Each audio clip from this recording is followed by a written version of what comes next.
Hello guys, today I will be showing you how to merge PDF files. If you find this video helpful, please do like and subscribe. Now let's start. So there are tons of sites and tools that can help you merge your PDF files, but I'm going to show you, or we're going to choose at least one here. So if you type combine PDF or merge PDF, then you can see different sites and tools right here where you can merge or combine your PDF.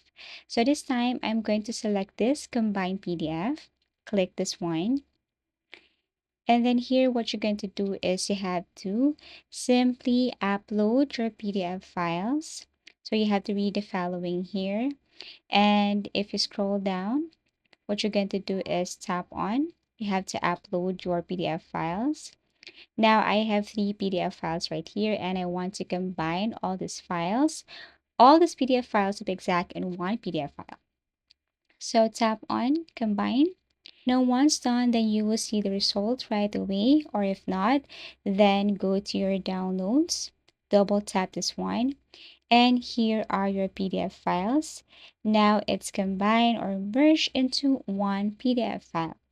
So basically, that's how easy it is to merge PDF files. Thank you for watching, and see you again in our next video tutorials.